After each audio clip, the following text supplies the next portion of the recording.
Good evening and welcome back to another episode of Max's Man Cave, episode 71. We are on our way to 100.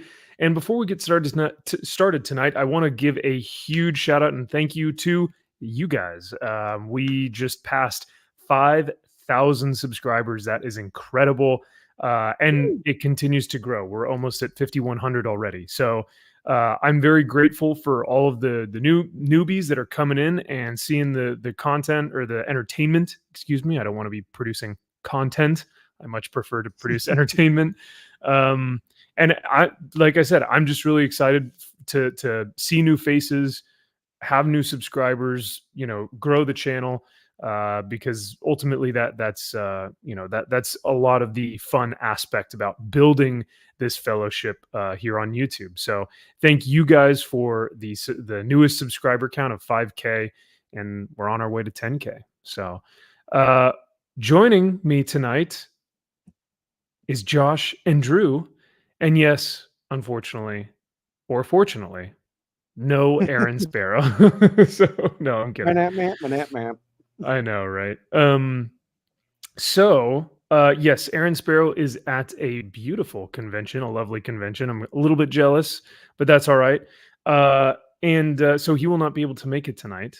But our intro question, guys, if you could live in any fictional setting, sci-fi, fantasy, post-apocalyptic, whatever it may be, where would you probably live in? Where would you want to be? Where would you thrive in? Josh? You're the well, you both are writers, so you guys would probably know. Can I say the Wizarding World of Harry Potter? Really? Yeah, dude, I think that's what you would choose? Hell yeah, that would be a blast. Are you kidding me? That's more like sorcery. Like it's not really fantasy. It's specifically the Harry Potter world. Yeah. That's lame. Harry Potter's lame. Oh. No, but that's fair. Why would you choose Harry Potter though? No, I think just being in that world with that type of magic would be a lot of fun. Having Quidditch, I think would be a lot of fun. Oh yeah. J.K. Rowling did such a good job of world building, and kind of creating, I don't want to say different cultures, but different environments. You've got Hogwarts, and they've got their own environment, but then you have Bobaton Academy, Crumb and his school. Like it's a lot of really interesting and cool stuff. Ministry of Magic could be a pretty pimping place to work for. I'm down. And the creatures, man, the creatures. Come on. The Dementors, they were everywhere. No, fuck the Dementors. No, I don't. That's negative. But like a hippogriff and stuff, that'd be awesome. Okay, hippogriffs are pretty damn cool. I'll admit that's cool. So you are House Ravenclaw, right? Hell yeah. Even though most people would be like, Josh is a Hufflepuff. No, they wouldn't. Oh, nice. Okay. Yeah, I'm a nerd, dude. Okay. So what does Ravenclaw entail? All the Harry Potter nerds in the chat are probably like, actually, Ravenclaw's, well, because I know zero about Harry Potter. So, the three key words for Ravenclaw is wit, wisdom, and intelligence. Oh, okay. But they're kind of known. Well, they're kind of known for also being the a little morally gray, because they will analytically weigh out situations for what is the best. Okay. So yeah, like Gryffindor is more of like the good guys, valor. Yeah, they're the type thing. But that can also lead to being pompous as well. Hufflepuff is more like loyalty, tree huggers. Those get the hell out of here. Hufflepuff, those homos. And then Slytherin, which typically gets classified as the evil group, but they're not all evil. They're just misunderstood. They're misunderstood. Yeah, guys. I was gonna say, I feel like people say that a lot. They're like, oh, Slytherin are the bad guys, but it's like, why would this like wizarding world have a house that is meant to be bad? If they're all living together, that makes no sense to have all like one villainous house and then all the others are like good guys, right? It's more so that Slytherin, like I think one of their keywords are defining words as opportunists. And it's not that the house is bad, it's just that people that have been historically bad have all come Sure. from Slytherin. Okay. Okay. Does that mean that they're easily corruptible, or just that they take the opportunity to be in power or take places of power or something? I would say the latter, because I would say you could potentially say Gryffindor could be easily corruptible because they Mm. seek that kind of they seek power in some ways, but they also have Glory, valor, yeah, yeah, honor, they yeah. also have honor, so that kind of balances them out. Okay. Okay. Drew, you've had some time to think about this one. What setting, what fictional setting would you live in? I would like to be in the DC universe during the Golden Age. I would like to see the Golden Age heroes, the DC universe. Yeah. Wow. You'd be like, top of the morning to you. Good afternoon, I'm in sir. Ireland. Gee Willikers. Gee Willikers, look at all this beautiful, look at all these beautiful colors. Ooh, what a You guys would be scoop! Power talking. Man jumping across the roof. Yeah. Well, that would honestly actually be pretty dope. I would I could see that. 20s, I don't know. It would almost be like too bright and colorful and optimistic. It'd be That's what I like, like about it. It's those garish. I there's something about that era. Like when I was a kid reading Zero yeah. Hour, like I was just my eyes were instantly attracted to those costumes and those characters. Mm. Like because they stuck out from everything else. I'm like, who are these guys? And I started reading about all the encyclopedias like a nerd at the library about the JSA. And I was like, oh my god, I think these are my heroes. I love the Spectre. I love Wildcat. I would love to see, love to be in during that time frame when they're in their prime, especially seeing Wildcat just kick ass. So would that technically also be in the span of like the Fleischer Superman cartoons? Because I love that Art Deco Superman Yeah. style. Oh yeah, absolutely. Yeah, it's right in that same Okay. time frame. Yeah. Okay. Okay. Nice. Yeah, I would, you know what? I would almost say there's like a part of me that's like, oh yeah, the Warhammer 40K universe, that's so cool. But at the same time, I'm like, why would I want to live in that? Because that everyone wants to kill each other. Like that whole like, and yes, for the Emperor. That whole setting, like everyone is just like it's the setting speaks to the indomitable will of man, of mankind, right? Of just never surrendering, always like being the most, even in like the most darkest, worst times imaginable, the spirit of man continues on, even in the face of just utter chaos and destruction.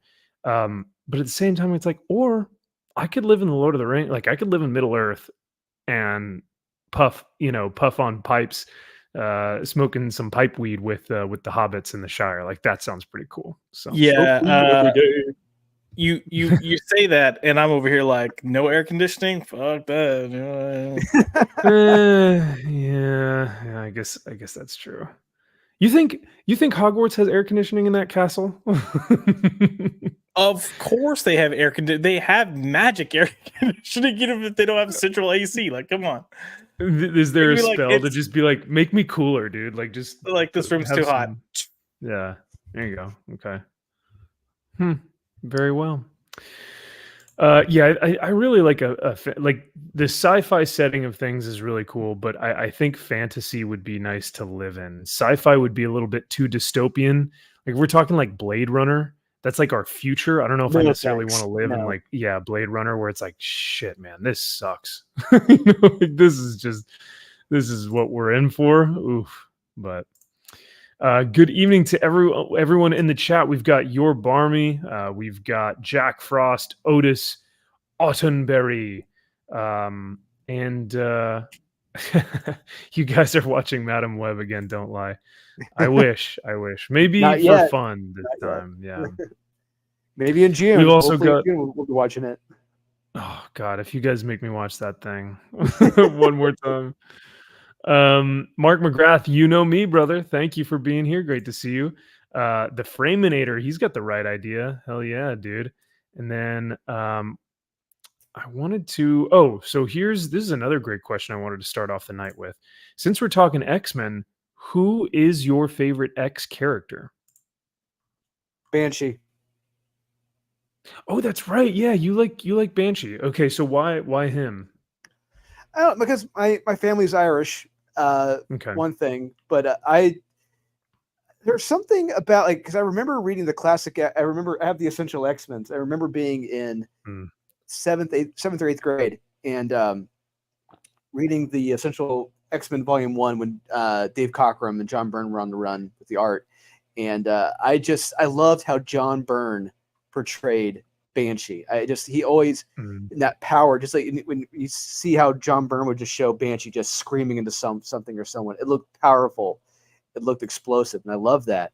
And I love the idea of like a sonic scream and being able to fly. That's just cool. And he had the most badass moment, and honestly, in my opinion, of one of the most badass moments of the X-Men, right next to Thunderbird, it's when Moses Magnum was getting ready to. He had a volcano, was getting ready to erupt it, and Banshee pretty much sacrificed his voice to take out the volcano, to blow it up. Right. And he couldn't speak for the longest time because of that. And how John Byrne drew it. It looked like, I mean, you could tell Sean Cassidy was going to lose his voice. He was just going to, like, his face was going to blow from screaming for that long. It was just great stuff. And he's been my favorite since then.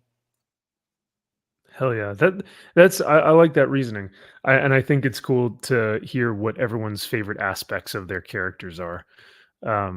Josh, why are you putting this in my chat? Ravenclaw's the best. They're the best automatically. I don't have a say in this. Come on. You don't even know who's what and why and where and when. Exactly. So how can I associate with someone who's automatically saying these things in my chat? No, I'm kidding. I mean, look, you'd be Gryffindor. It's fine. We'll accept it. I was gonna say I would want to be Gryffindor, but then I don't know what I would actually get. So we'll see. Josh, do you have a favorite X-Men? Yeah, I mean, honestly, I've always kind of been partial to Colossus and Nightcrawler. I like their temperament and their heart, because I think they both have really good hearts. Because especially with Colossus, he's like a big oaf, but he's like lovable and does art and is caring, and his personality kind of juxtaposes like his abilities and his power. Yeah. Also, if Nick Bosa were to ever be an X-Men, it would clearly be Colossus. So get your gay fantasies out of my X-Men comics, Josh. No, I'm kidding. That's what X-Men is, man. That's what they've always been. Don't you know? Yeah, bro. They've always been a sexual allegory for me pegging Colossus. Come on. No, I'm kidding. Tell me you don't read comics without telling me you don't read comics. How can you be so media illiterate, bro? Yeah. Yeah, bro. Actually, the voice would be, "You are so media illiterate," and then my voice would be, "Bro, you don't even understand, bro." I'm gonna go super.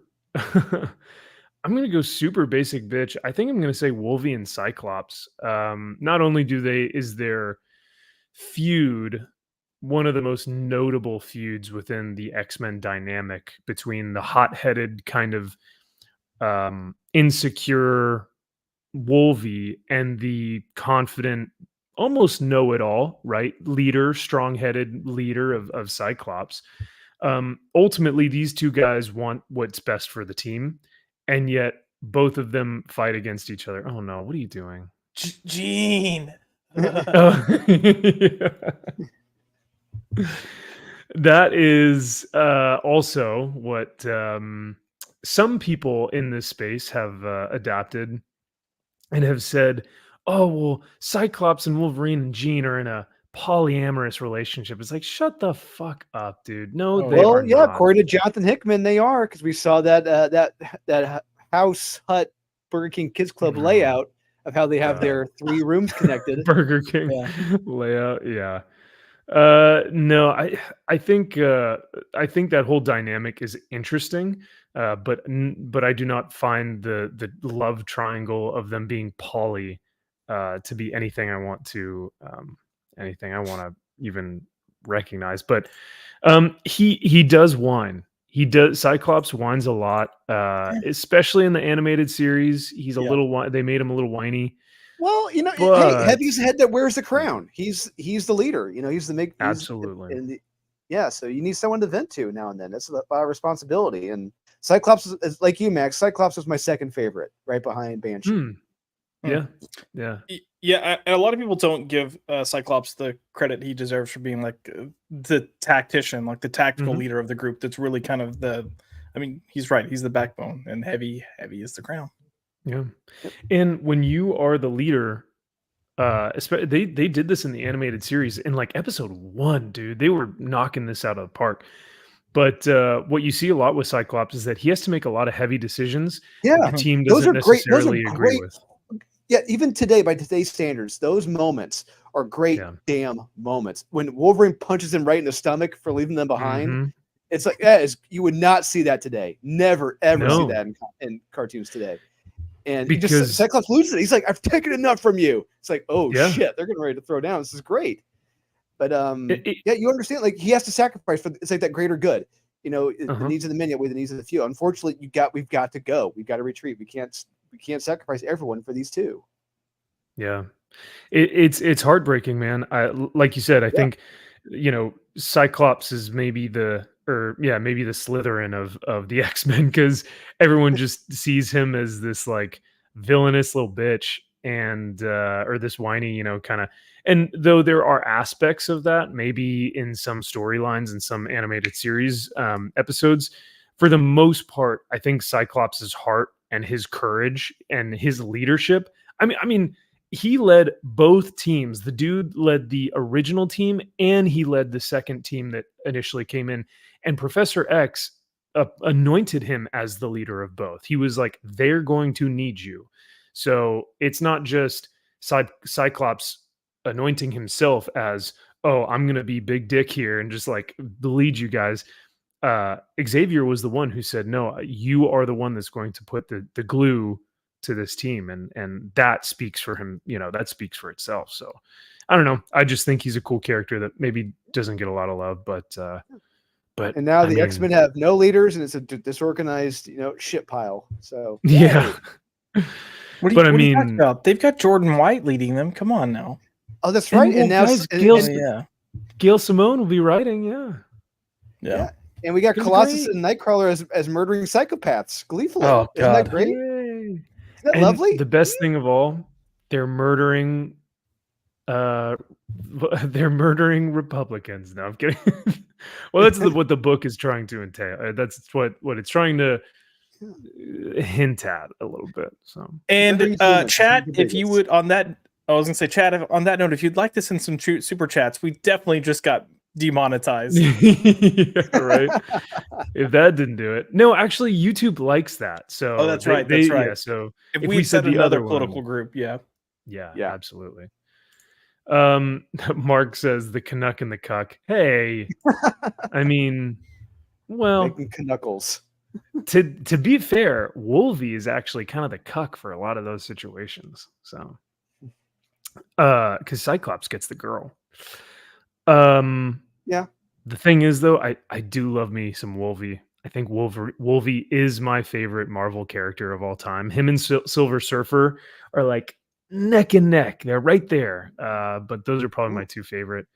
And yes, Jack Frost. It's all right. I am a bigot. It's just that's just yep. After doing 71 of these live shows, yeah, I think that's fair to say. And then we've also got Jacob Ironside. What's going on, brother? Good to see you. Thank you for being there. And then American Discord says, what is everyone watching this on? Only see Josh and Otis active in chat on YouTube. So I think that is Mr. Shelby Robertson. That is the great inker Shelby Robertson right there. Oh wow. That is he's the gentleman inking that project I showed you guys some of those pages to. Just letting you know. Excellent. Oh, that is awesome. Well, Shelby, Mr. Robertson, thank you for being here. Welcome. If you're watching this on Facebook, I think most people tend to watch this on YouTube. I'm not sure though, but it looks like there's a link.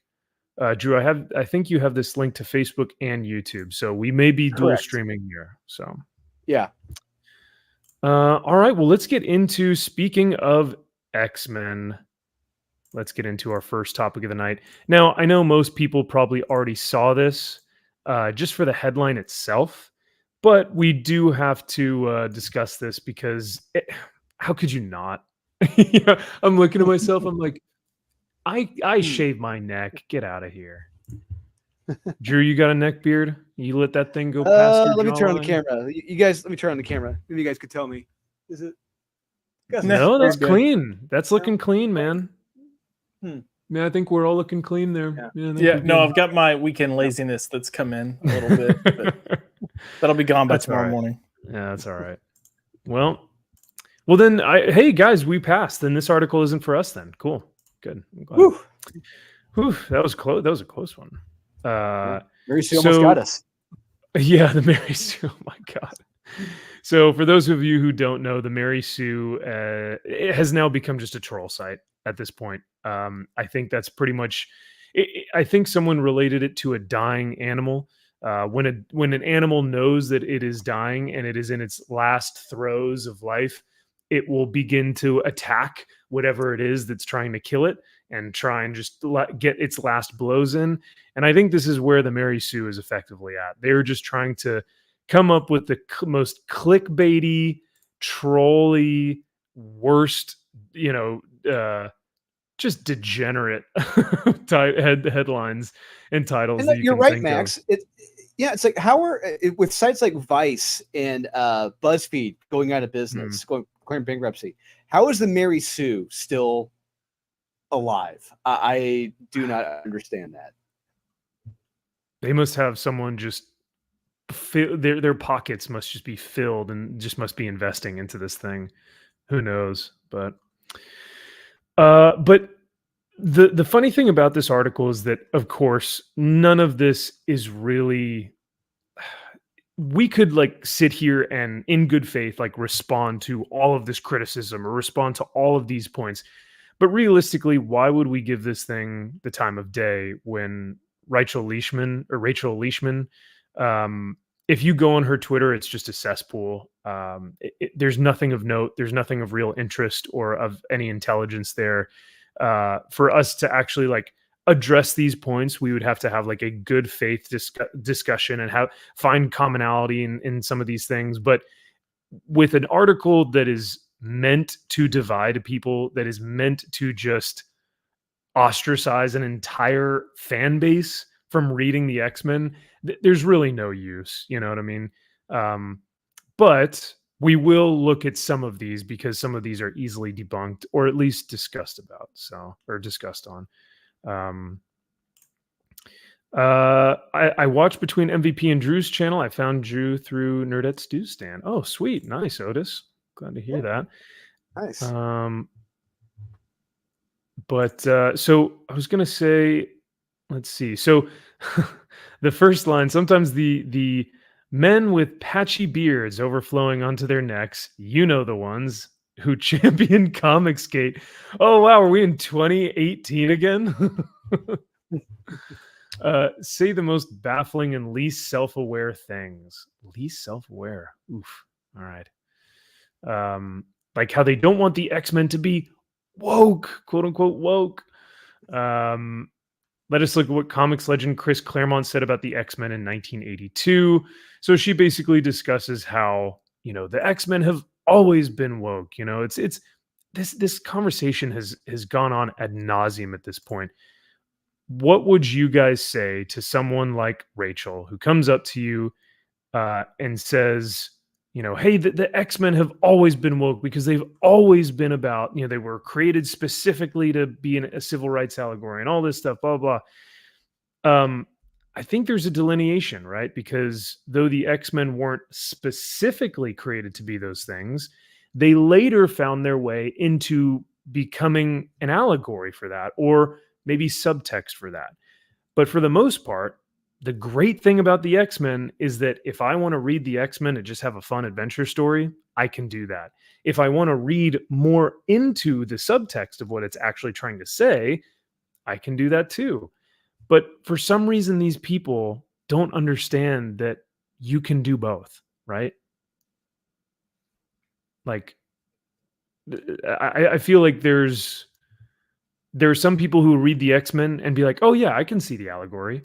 But there are others who are like, I mean, yeah, but that's not important to me. Like the other stuff, the adventure, the action, the character, that's what's really, interesting to me.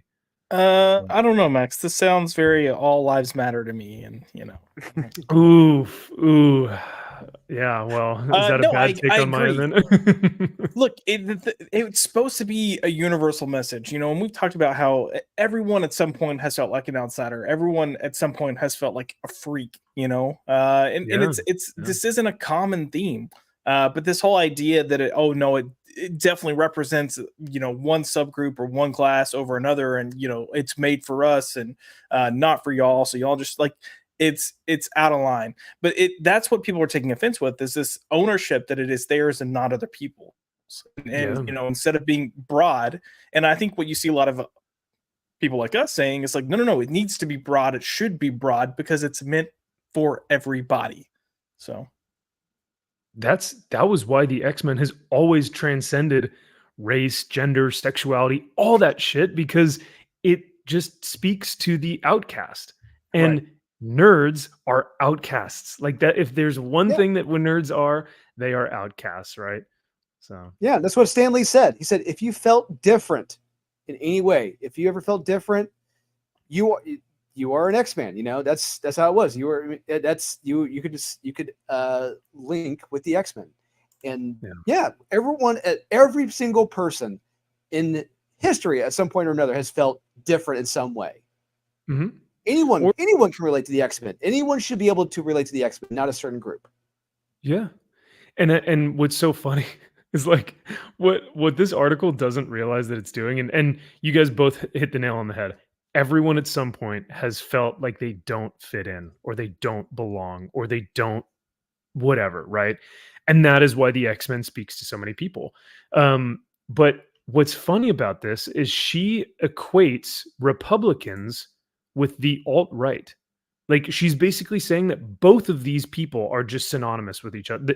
That anyone who is Republican, anyone who is like, right of center, is immediately a Republican and an alt-right, and someone who is trying to destroy the X-Men or claim that it's woke or whatever. But what's funny is that by doing that, she's ostracizing and marginalizing that community, which she says the X-Men are for. So she's like, oh, the X-Men have always been about marginalized communities.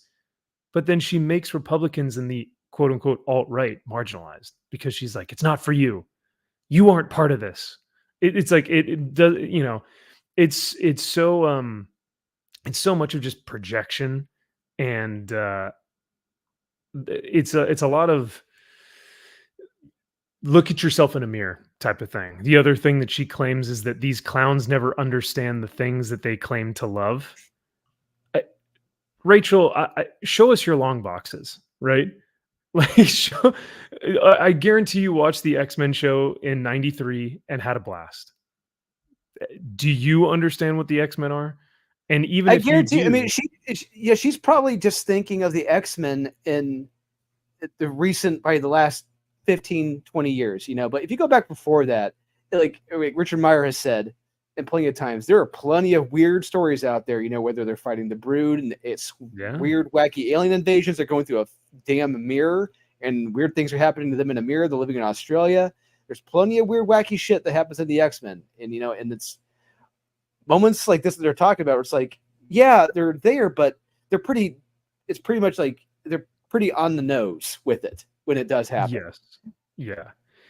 And and I don't think anyone had any issues with that. Like, No, it never felt heavy-handed to me, at least when I was reading them. The The at least only the one that 80s I say stuff. that's like really, the only one that was really, really heavy-handed was God Love Man Kills, and that was Oh, that was intentional. clearly very intentional. Yeah, and that's what Chris Claremont wanted. He like specifically stated, he's like, "This is what I want this to be. I want this to be an allegory for this in particular, right?" And that's fine. But then the activist SJW, liberal type of individual, then they co-opted that and said, well, that's what the X-Men have always been. And then they just said, oh, well, this is what it always is. Whereas whether you're Republican, liberal, or Democrat, doesn't matter. Most people have always just seen the X-Men as just the fun action team up series that you always felt like you could rely on. So And the other thing to remember is, like, a case in point right there, Cyclops. All right, people are different or ostracized. All right, having a different skin color, that's one thing. Being able to blow off someone's body just by looking at them, that's something completely different. All right, there's two differences here. You know, it's not like you're just like saying you're gay or a different skin color. Like, you blew off someone's head. All right, I think as a parent, you would be a little concerned about that. Like, do I want my kid around someone who could, like, literally kill my kid just by looking at them? It's a little different. You know, it's one of those things. Just really think about that argument here. Yeah, right. It's like, oh, I'm this skin color, or I'm this sexuality, so I'm just like Cyclops. And it's like, well, not really, you know. Yeah.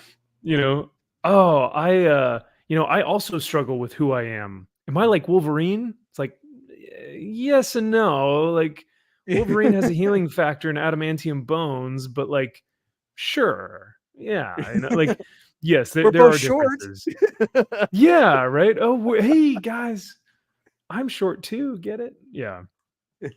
All that being said, this was just a large jerk fest of it. It read like a journal entry. It read like Rachel was just blowing off steam, sitting on a train somewhere on public transport and just raging about it, you know, posting this on Twitter or making a journal entry. And then she's like, you know what, I could actually make this into an article, and then just decided to do that. So Dear diary, today I was on Twitter and I saw some conservative asshole say he's a little nervous about X-Men 97. Dear diary, I hope all those neck-bearded chuds who are living in their basements love this article I'm about to come out with. Yeah. That tends to be the conversation. But I am genuinely curious. No one has talked about this aspect of the article. What if we invited Rachel onto a show, right? I invite her on and I go, hey, I legitimately want to talk to you about this. I think this would be a really good discussion. Could we come to a commonality? Could I have her on the show and say, hey, here's what Stan has said about the X-Men. Here's what Jack Kirby has said about the X-Men. Here's what Chris Claremont has said about the X-Men. Let's look at these facts. But can we at least agree that the X-Men truly are for everyone? And that means Republicans, right? Like, would she even concede to the notion that the X-Men have literally been for everyone for the past however many decades? I don't think she could do that. I'll put $10 down now and say no. She would not do that. Right? Yeah. I will put $20 down now and say yes. But she's gonna be like, of course everyone's represented by the X-Men. I mean, who do you think the Brotherhood of Mutants are supposed to represent? Clearly Republicans. She would be like, right? yeah, no, Magneto is an allegory for Trump or something. It's like, oh my God. Yep. Here's the thing. You know, where's red? They're red. Come on. Here's the thing, and this is what's sad, that you know this world and day and age has come to. You can't have conversation. Oh, she doesn't have the pause. Well, both those comments you showed. Those are great. Allegedly, Rachel could be. This is we don't know. We shouldn't assume. We her don't gender. know. Yeah, I don't know. Rachel could talk like this. Hi, my name's Rachel. Rachel could talk like Tina. Yeah. Tina.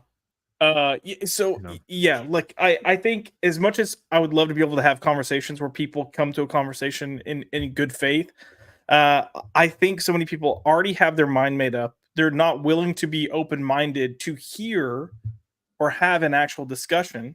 So their whole time is going to be, well, no, this is how I'm going to prove you wrong. And if you walk into any conversation with that mindset or that attitude, you're not going to have a productive conversation.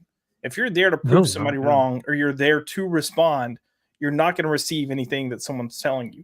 And what's bad is, like, we might gain perspective that we don't have if they would actually come and have a normal conversation, but they can't.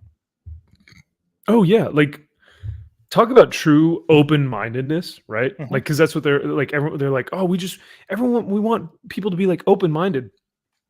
Well, being like truly open-minded would to actually have discussions with people and like legitimately actually try to have a good faith conversation to come to an agreement on something, to be able to concede to some point or have a commonality somewhere to say, you know what, hey, I disagree with you here, but like overarching, like the overarching nature of what we're talking about, like I can agree with you on some of these things, right? So, but like you said, a lot of them will come in with a position that they are trying to defend and they won't budge on it, and they will just try and defend it and attack you. And if they feel like they're losing, they'll just be like, "Oh, well, you're just a racist," and then it's like, "Okay, well, you've lost at that point." So, oh well, yeah.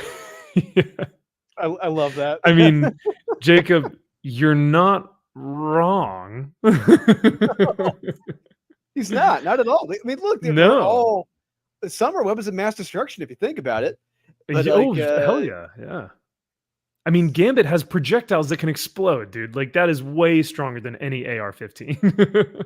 You have individuals who could destroy buildings or homes with a thought, with just flicking their hands, whatever. Yeah, or a voice. Also, whenever these people come and they're like, "Oh, the X-Men are an allegory for this and that," and yada yada yada, it always makes me wonder: are those mutants, like, I don't know, Beak, 15 years out of school, and he's like, "Hey, bitch, what am I an allegory for? I'm a ugly half human, half bird. I can't fucking fly." Well, he's clearly he represents the neckbeards. Yeah. Oh yeah. Look, we know he's working at a 7-Eleven somewhere. Like the poor guy, he never had a chance. Yeah. What about the Morlocks? Piggly Wiggly, but yeah. all the Morlocks, all the degenerate Morlocks who are living under. Isn't Dude, that? I just thought they were homeless people that needed to take a shower. Like, I mean. Well, that's what their allegory is, Josh.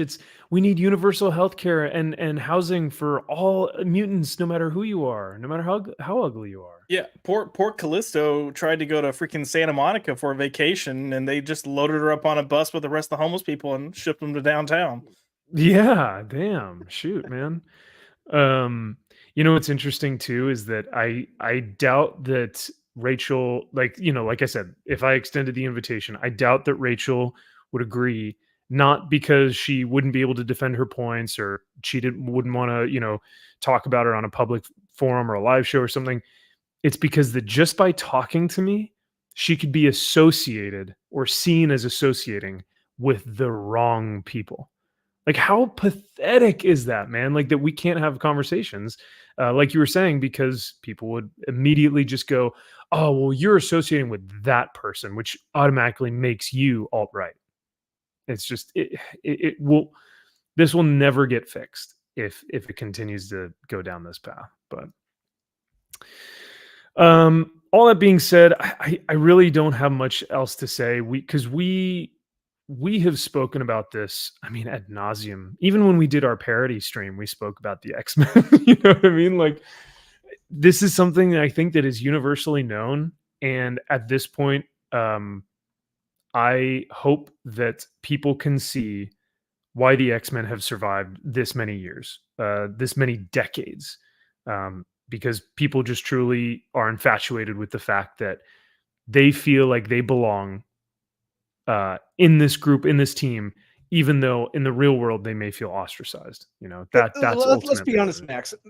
Let's be honest. Let's if the X-Men today, the comics today of X-Men, were what was happening in the 1960s. Let's say they have this current run of X-Men in the 1960s.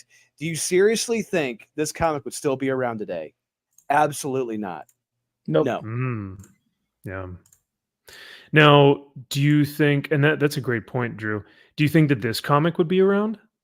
Kieran Gillen's X-Men? Have you seen this yet? No, I have not. No, I have not. Oh, you guys haven't seen that? Oh, but this is like the next big power fantasy, guys. What are you talking about? HBO meets the X-Men? That sounds awesome. That's a great pitch, right?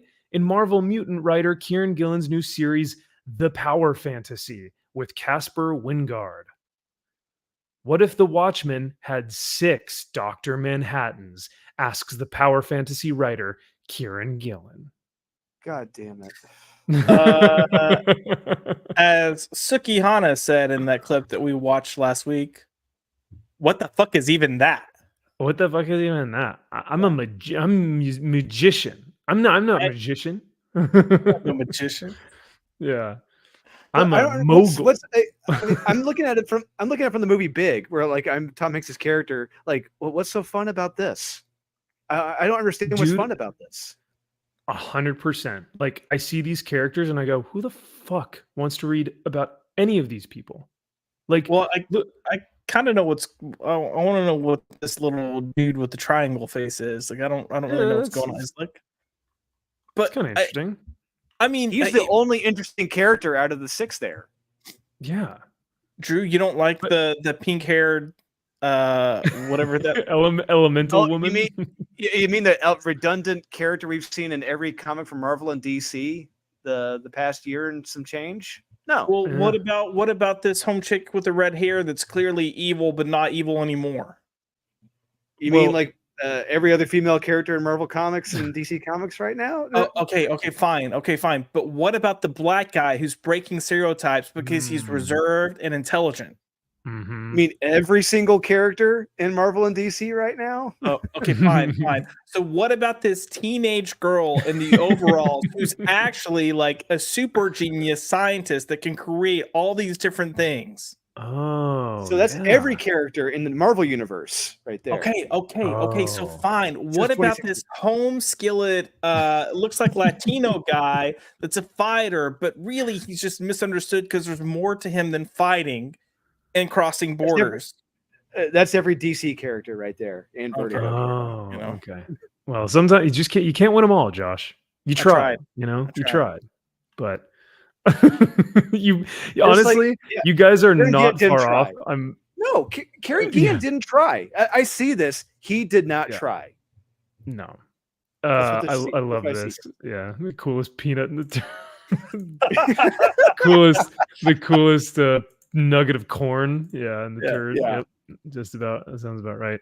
But no, I mean, legitimately, like even just from a basic standard artistry, like just from graphically, you look at this, the colors, the poses, the dynamics. Now I know that this is just a random photo that we pulled from X-Men 97 from a stupid article from Mary Sue, but like you look at this and you're like, whoa, these guys could kick ass. This sounds awesome. And then you go, oh, wait a sec, these are X-Men now too?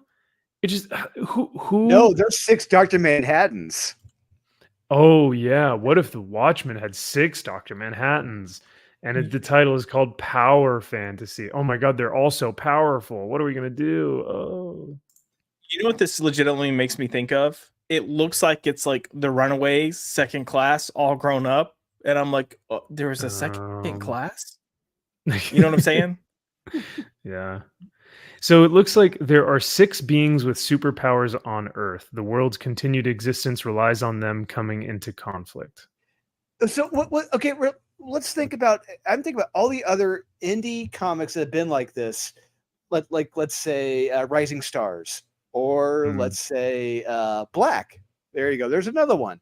Just superpower people coming out of nowhere. It's like it's not a new concept, but what he's doing is incredibly heavy-handed and fucking lazy.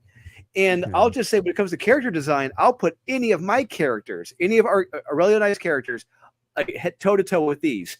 And all of ours, when it comes to creativity and design, are more unique and special than those characters. Those are caricatures, not characters. Yeah. So I may have misspoken saying that these are X-Men characters or that these are the new X-Men characters. I think what they are trying to say is that this comes after conquering time and space with the X-Men on his previous writing assignments. Because you're right. Because it then says the answer was revealed at Emerald City Comic Con with the announcement of the Power Fantasy by Immortal X-Men and the Wicked the Divine writer Kieran Gillen. He says, we really didn't want to do capes. We wanted to feel more grounded with these characters. Fuck off. God damn it. Grounded and gritty and dark. Yeah, let's go back to let's go back to 2000, like 2003, 2002, back when capes and all that weren't cool, costumes weren't cool. We're putting them in all fucking black leather, street clothes. Fuck off. Have fun with it. Get crazy with it. You're not even trying. It's just like this basic bitch shit. I don't understand who this is for. It's basic bitch shit. That's what this is. Look, all I've got to say is if I wake up tomorrow and I have telekinetic abilities, you better believe the first thing I'm going to do is make myself a fucking costume. All right? Dude, and hell now listen, yeah. my stories might still be grounded, but I'm wearing a fucking kick-ass costume. Hell yeah. I want to look cool, Yes. man. I want to look bad. I'm going to put together a sick costume. And it won't be joggers and a black shirt. I promise. Oh, Okay. Go ahead. Oh, yeah. So I was just gonna say this is all just a fucking Netflix pitch. That's all this is. Oh, A fucking Netflix. You know what? It is. It is I want to get hired for Hollywood. That is what this is. He later goes on to say, I wanted to visualize their powers in a weird way. They've all got their own separate skill set. They're all uniquely powered. It's fun to do that in a human element instead of just relying on a suit to do that. Jesus. Human element, guys. It's grounded. You guys don't understand, okay? This isn't just a dumb superhero book. It's reminding. So one thing I did recently, Max, it's like I was going back through some old like Top Cows and Image comics from the early 2000s, and when they took their superheroes or properties who were colorful and had costumes and put them in basic bitch shit clothes, straight clothes. It was boring. It was boring and stupid. I hated that. And like, well, there's nothing fun about this. You're just trying to make it fucking quote unquote real. Don't stop. Have fun with it. Enjoy it. Bask in it. Try. But no, I just see someone who's not trying and just tells me he doesn't care. Now, do you think it's that he doesn't care, that he doesn't have the creative ability, or like, do you think it's that he doesn't care and he's just like, whatever, but he could actually write something good? Or do you think that this really is the extent of his creative ability? Like he's giving everything he's got, and he's like, okay, what is the most creative thing I can possibly pull out of my brain? 6 Dr. Manhattans that look like teenage gender studies students. But like, do you think that's his? I don't know. So did he actually say Dr. Manhattans, or is this whoever's writing this article just being a retard?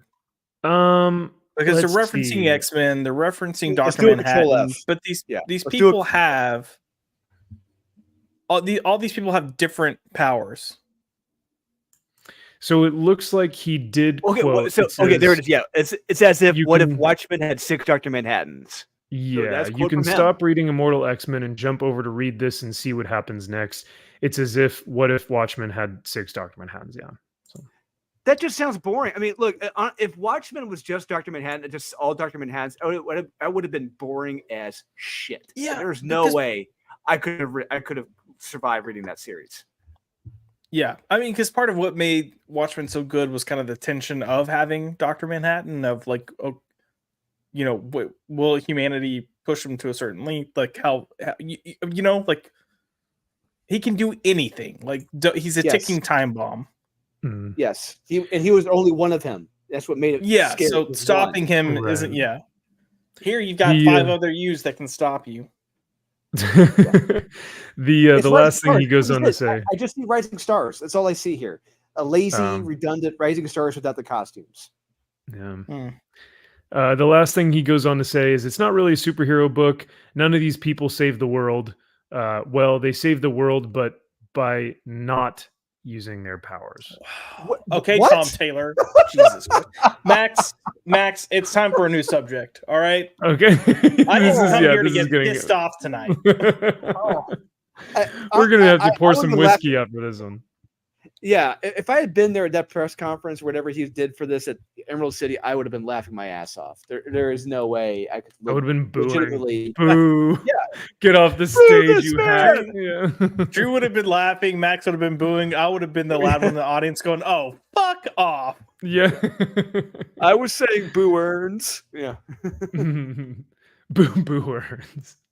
Yeah, this is what they're gonna do. Well, absolute power, when you really think about power, it's how you manage it, right? It's not how you use it. So, well, they save the world by not using their powers. You have to really think about it. It's going to be that, prestigious, pandering, or not pandering, but Oh, this is pandering. Shit. the pretentious bullshit. Oh yes, Josh, you have a question or yeah. I would like to go ahead and take bets now of which one of these diverse characters is going to be the one that actually gives a speech saying, real power isn't your power. Real power comes in the words that you use, so you can avoid your power. It's gonna be. I think it's gonna be more than one. I guarantee it's gonna be more than one. It's gonna be overalls girl. Oh, I was gonna say it's either gonna be pink hair or black dude.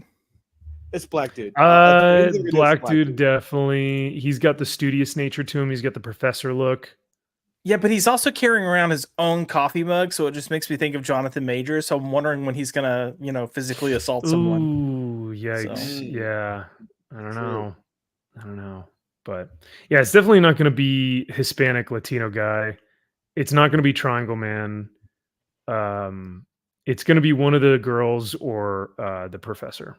So the professor. We'll move on. We'll move on because this is getting angry now. Like we've now angered people. How do you think John Campio would classify this professor? I doubt he would classify him as what he called the two Transformers in this video. Yeah, I do know he'd be hunting hood for individuals. Stick. I do know that. Oh yeah, I hunted, Rob. I hunted.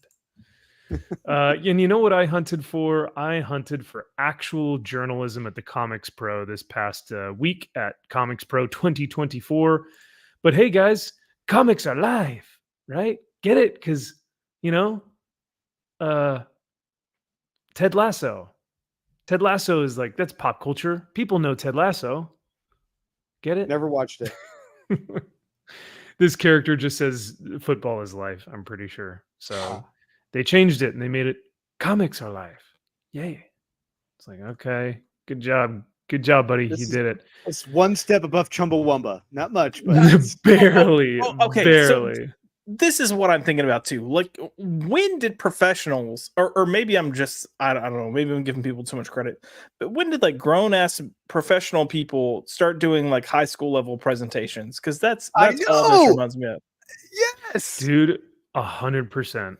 Like, they're trying to be the funny guy in class, and that makes him less funny. Like, it makes him more annoying.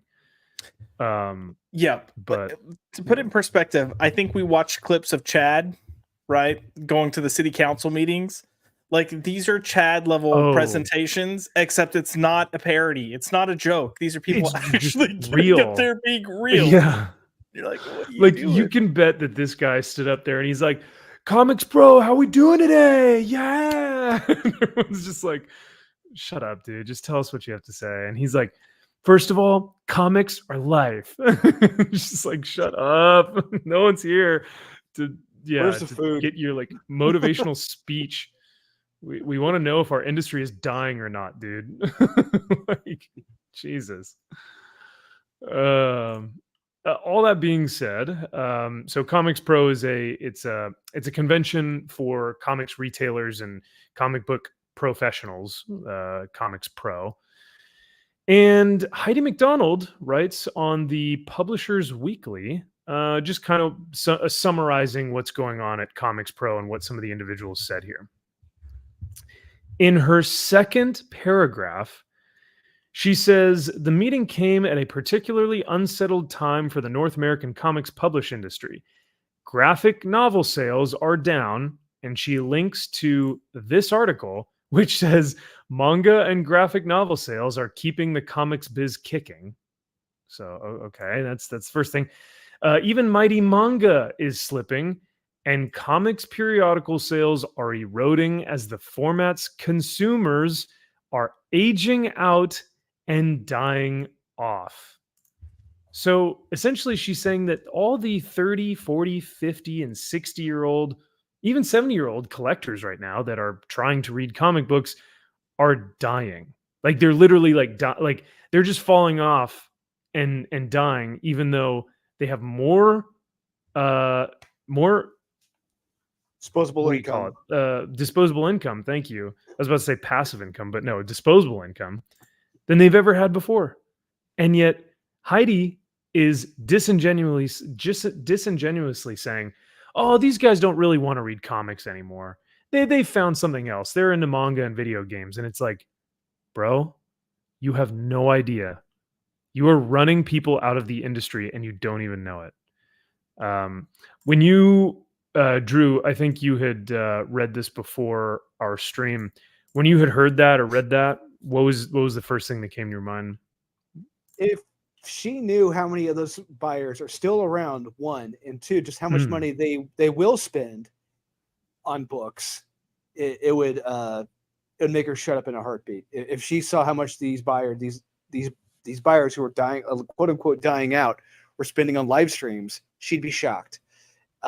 They're there. They know what they want, but the mainstream Marvel and DC, they're not giving it to them. If they are, they're variant covers. Honestly, I mean, we got to be honest here. The variant cover business right now is huge. There are variant covers out the wazoo for any title now. More often than not, any title now will have at least 2 covers, in some cases 3.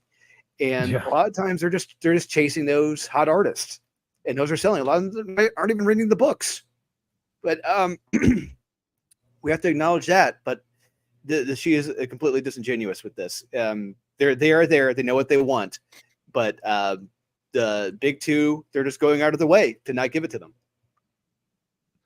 Yeah, it feels like it's such a simple thing. You know, it's like, hey, just make your stories better. You know, hire better writers, hire better artists. And yet she's like, oh, people just don't want to read comics anymore. And it's like, nope, we still want to read them. And you've still got a massive audience that wants to read them. But instead, you're deciding to make variant covers for divorced dentists. So it's like, come on. This is interesting. So manga is still comics. I may actually disagree with this. I think manga as a book is like a comic book or comic format. But when you think of traditional Western comic book sales, I'm saying that is the floppy. That is the monthly periodical. And those sales are infinitely down, are decreasing daily. The only thing that's keeping that alive are variant covers and the big corporations that, you know, Disney, Warner Brothers, stuff like that. Now, thankfully, the Energon universe, and I don't know. I think really Energon is really the only one that's making above 100,000 copies, 150,000 copies for some of these books. But other than that, I don't know. I don't even think ASM is making that type of, you know, selling that amount of copies. But I think it's close to 50. I think it's between 50 to 70. I think it's around 50 to 70 for Amazing Spider-Man. But I could see that. They could all be higher. ASM could be higher. Batman could be higher. Superman could be higher. They all could be, but they won't be. They're not. And in the comments, a lot of these people who do have the money, they're going to Kickstarter. They're going to Indiegogo. They're going to Zoop. You know, going to creators, you know, who are giving them a product that they're legitimately interested in. Those who are legitimately trying to tell a fun story with cool covers. They'll spend that money on it. They are there, but Heidi's being completely disingenuous about it. Jack clarified his statement real quick before we. Yes. Yeah. Thank you, brother. He says I was responding to the statement that we don't read comics and have moved on to manga and video games. I guess, you're right. I should have clarified when I meant that people, or the statement that people aren't reading comics anymore.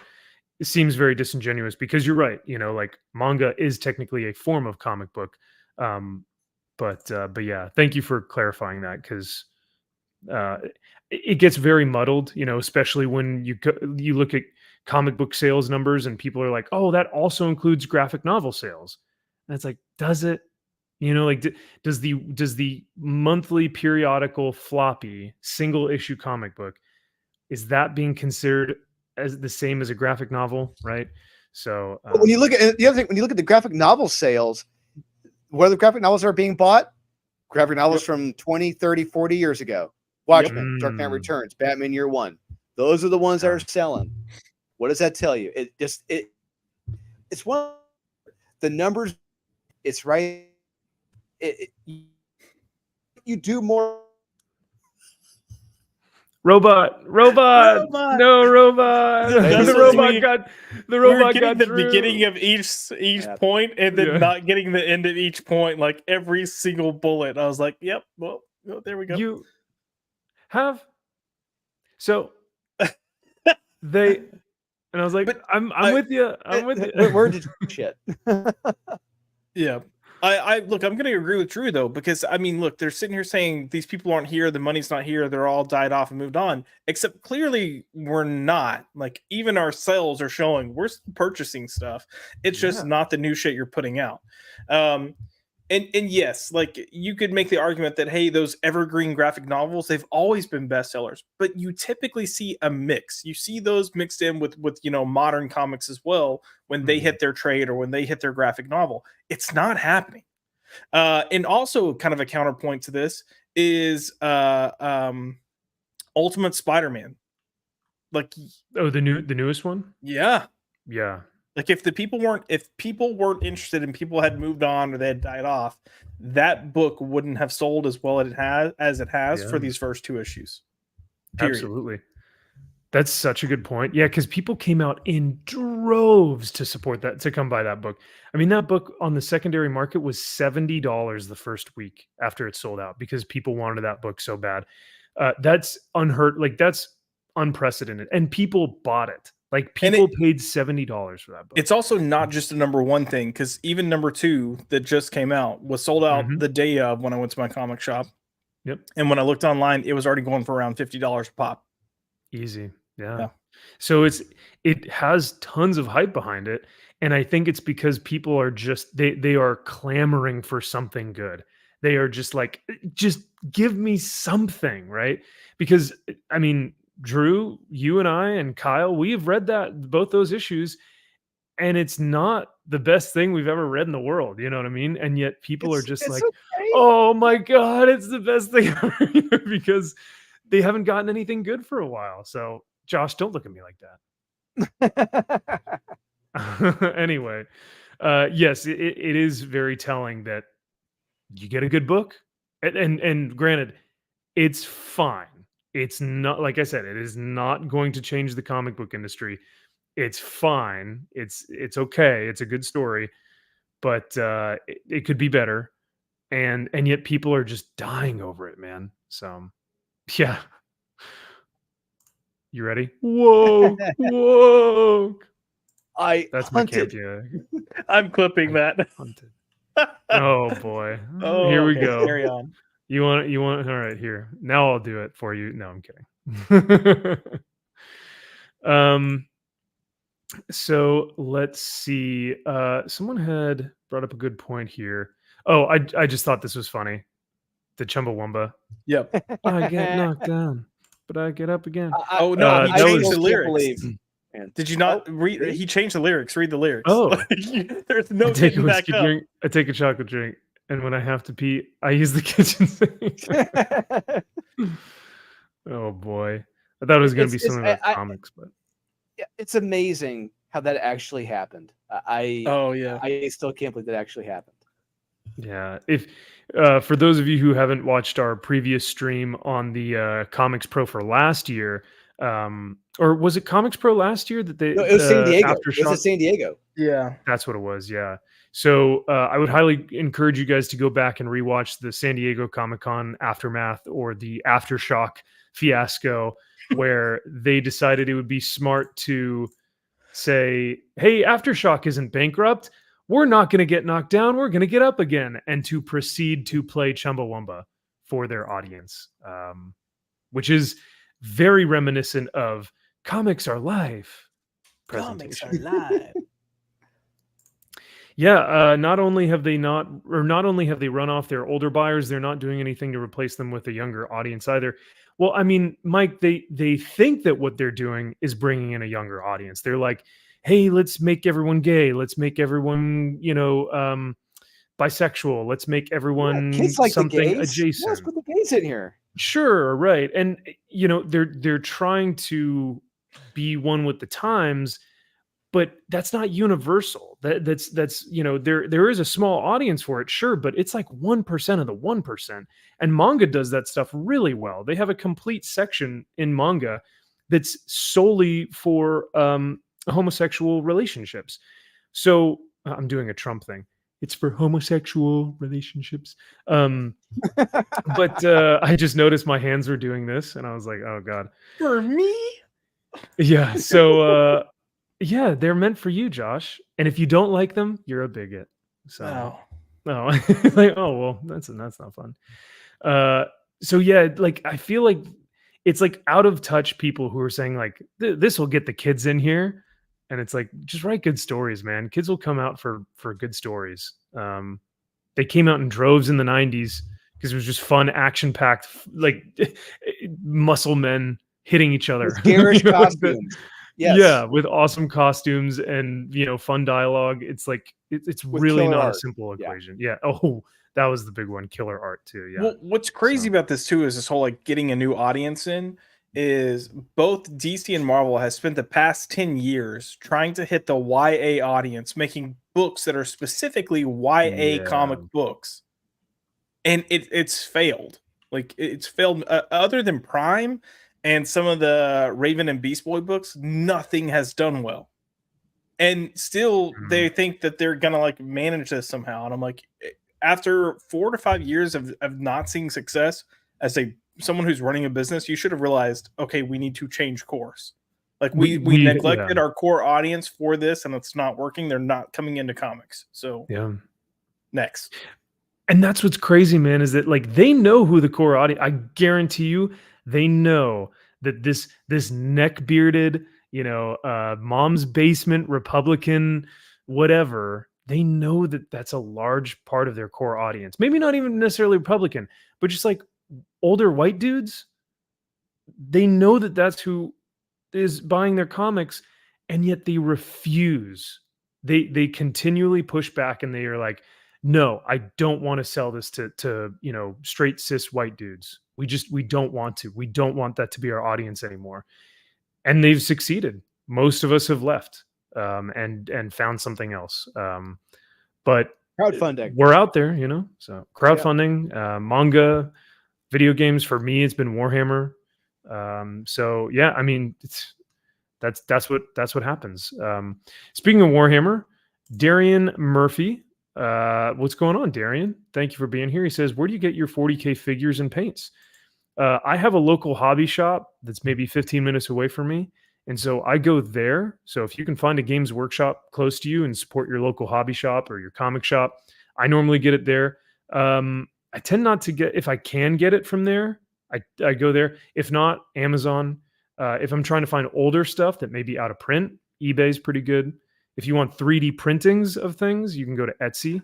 I've gotten some stuff from Etsy before that's turned out to be beautiful. So yeah, just depends on what you're looking for. But I would say try and find a Games Workshop. Go to your local hobby shop. Zaxx. Oh my gosh. We got to give a shout out to our man Zaxx. Bro, my dude.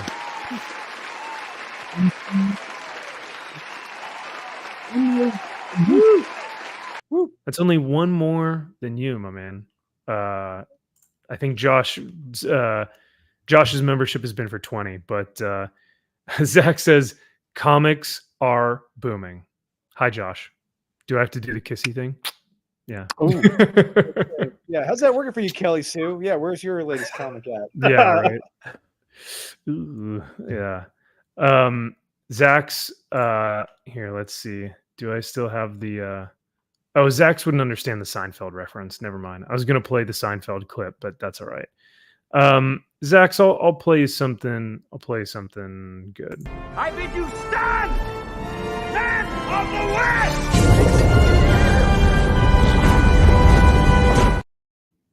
Thank you, sir. I love that scene in Rings of Power. I do. You did that joke last week, Josh. Get some new material. No, I'm kidding. I fell asleep. Sorry.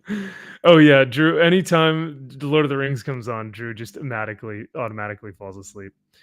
All that being said, yeah. Once again, Zaxx, thank you for 21 months, brother. That is seriously super generous. And you have been one of my biggest supporters since I hopped on this platform, and I can't thank you enough for that. So truly, it means a lot. So, but not to get all sentimental on you, get out of here.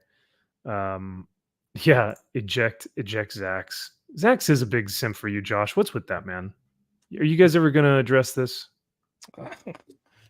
I mean, I think we've addressed it plenty of times, but why is he doing it in my chat though? Just do it in yours. Why has he got to come over to my stream and do it? he didn't even do it in my chat. I think it started off in Flaccid's show.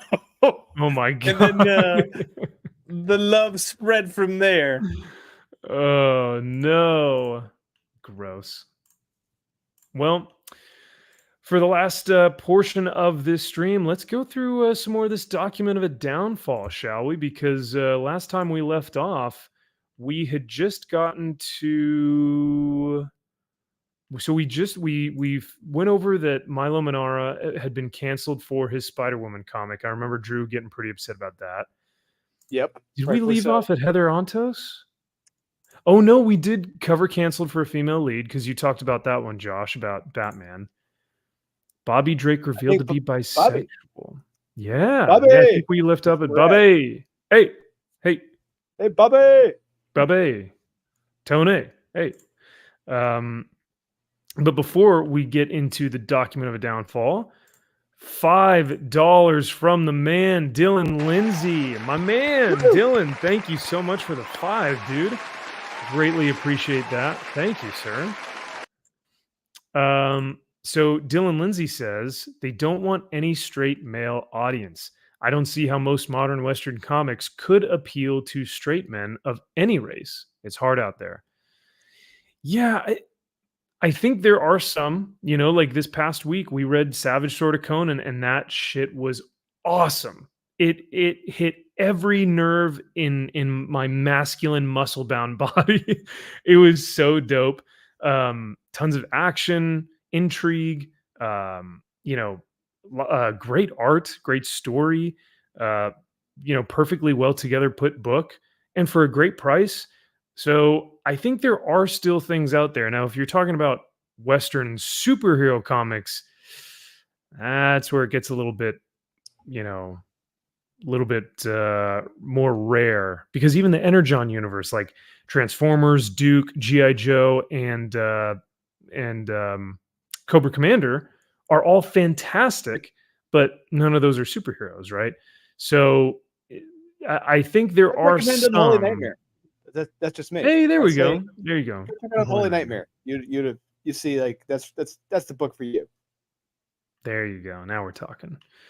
So Dylan, thank you again for $5. And but you're right, man. It is hard out there to find a book that you really can sink your teeth in and say, hey, man, this is the next best thing. This is what I want to read now, So I see that you guys are in the chat arguing about girlfriends. So thanks, Josh. What did you say? Oh, there we go. One day I'll find a girlfriend, maybe. Right. It's tough out there. We're gonna find you a nice stripper in Vegas, Max. That's what we're gonna do. Her name will be Destiny, or Diamond, or Crystal, or Diamond, or Crystal, Crystal, or like the champagne. That's right. And or honestly, Juniper. Any one of those sound better than the women here in California. So, like Jadzia Axelrod, like Jadzia Axelrod, Yeah. Because Jadzia. Let's just say Jadzia is probably my height. So. Hey, Max, I'm going to side with you. Even though I don't live in California, but I would be terrified for my life to date a woman out there. Like, I would have to have like a contract in place. Like, hey, you're not going to sue me for rape or anything like this if we go on a date and it doesn't go right or whatever, right? Okay. Yeah, or like you're not going to tarnish my entire reputation online if like I hold your hand, right? Like that. Yes. We don't have to like sign a consensual agreement or something just to hold your hand. Is that like what we have to do? Dude, my church had the audacity. This is off topic. I'm sorry, but I have to say this real quick.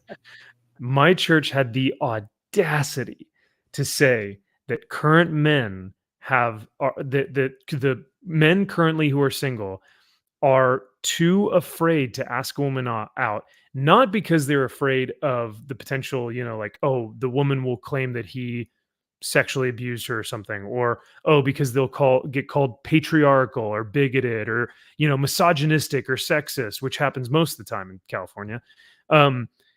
They had the audacity to say that men are afraid of asking women out because, one, they have fragile male egos. Those were the words that were used in the sermon. Or that they were going to be friend zoned, and they were too afraid of being in the friend zone. Those were the two reasons that men are not asking women out right now. And I was like, No. really?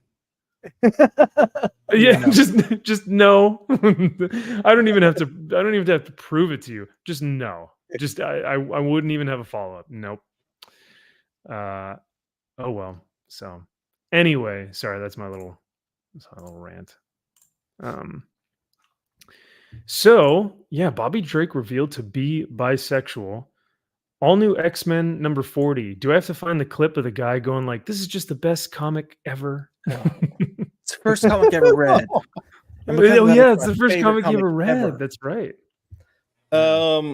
Yeah. First of all, the fact that he's quote unquote bisexual is nothing but damage control, trying to soften the blow of let's forcibly turn a character gay so we can check a box. Yeah. Secondly, that comic is shit. The follow-up that Cena Grace did with the Iceman book is shit, and Bobby Drake has just been shit ever since. that was a perfect. I don't even need to say anything else. That was perfect. Yeah. I mean, look, all the character is now is he like runs by in the background being like, "Hi bitch, bye bitch." Yeah. Like, oh, yeah. Okay. That was all he did in that comic book. I wonder, they should actually link the comic, because this links to the ABC News article, but they should like link the comic book here too, so that people can actually like read it, because that shit was just out of nowhere. And I love the explanation though, or I love the result, because he does what happened, where it was, who the people that were like integral in the in making this happen, and then what was like the result, or what was the cultural relevance. And he says obliteration of 50 plus years of continuity. Yeah. But no, Josh, it was repressed homosexuality. No, right? Yeah, okay, sure. All right, I guess. Also, can we talk about how it hasn't even been a decade yet, so 8 to 9 years, they have turned Bobby into the biggest gay hoe ever. Dude, like, how many people has he been with? He is like sleeping around with everyone. Yeah, if Bunny Barracks were a thing in the X-Men universe, or Bunny was a thing in the X-Men universe, Bobby. It's like, how is he not caught something at this point? How is he not caught an STD? Oh, okay. That was so we kind of covered this whole like homosexuality topic and everything on Wes's channel Saturday morning, and they were talking about like it's becoming so predictable. Like, what's the next story going to be? And I wanted so badly to say, oh, it's going to be about how they don't have to worry about AIDS scares because they have Truvada. Truvada? What? Yeah. Truvada? It's like, yeah, this is like it's the new drug that prevents HIV, and it's supposed to. Oh, I've not heard about this, but I thought you were talking about like a mutant gene or something. Yeah, no. Have you? Okay, time out. Y'all really haven't heard about this? You've never seen commercials? Okay, so there's PrEP and there's Truvada. I think it's Truvada. But it's supposed to prevent people from catching HIV. So if you ever thought the gay community were like debaucherous little hoes before, it's even worse now. Like, it's bad. Well, I did see something, maybe because here in California, Governor Newsom, Lizard Man himself, maybe he was promoting PrEP or something. And plus here in California, it's not, or it is legal for you to not disclose your sexual transmitted disease. Like, you cannot tell someone, and that is still legal. Which sounds counterintuitive, but that is what's here in California. So, yep. Which, by the way, don't cancel us.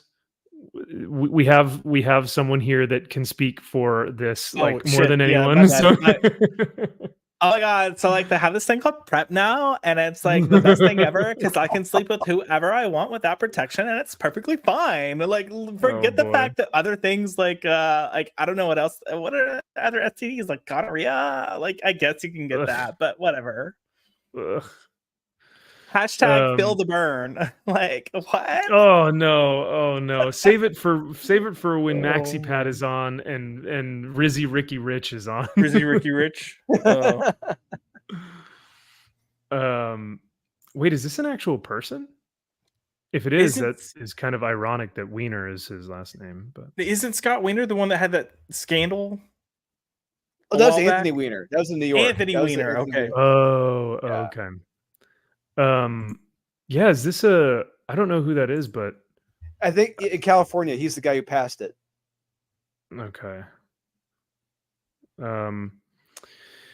Zaxx says, well, he I guess he looks exactly as you think you would. Okay. Very, very well. Thank you for letting us know. Zaxx says, real question with all these character swapping teams, has anyone ever swapped back? Oh, well, Zaxx, come on. You know this. How they will never, and this is I feel like this is why a lot of these characters have been kind of sexuality swapped or whatnot. They will never ever be able to go back to their former selves, and why a lot of the creators have said that, oh, they're just bi, because with bi they can technically say, well, they dated girls in the past, but now they're dating boys, and so they're bi. But it would. That's the thing. It's like they will never be able to go back because they would be seen as bigoted or homophobic or whatever, transphobic. And I think that is when we see a character go back, all hell will break loose. And all the people on Twitter. Oh yeah, if they Yeah. did that to Bobby Drake, oh my! But you know what? At the same time, that would create sales. Do you know how many books would move if they did that? If they put him back with what's her name? Not Stephanie. Like Polaris. Put him back with Polaris. Yeah. So that's the sad part, is that at some point they will have to change the character back to its origin. I would assume, right? If you want to get the same, people reading the character again. But the other sad thing about it too is that when they make Bobby Drake into a homosexual man, when they make Superboy into a bisexual man, when they make all these different characters, right? They don't make them because they think it's going to be an interesting character development. They do it so that, one, it'll boost that sale for that specific comic book, and two, it gives them brownie points to the right people, but three, it becomes a caricature of that person. I think we were talking about this earlier. It's not an actual representation of a great, character who happens to be homosexual. It's just a caricature of, hey, y'all, I'm gay now. And it's like, wait a second. Is that just every gay person ever? Which is extremely demeaning and condescending and patronizing. But, oh, wow. If there was one character that they potentially could have gotten away with making gay, it is actually John Kent. But because he had no history. Oh, you think so? Because he didn't, there wasn't a background of him being straight.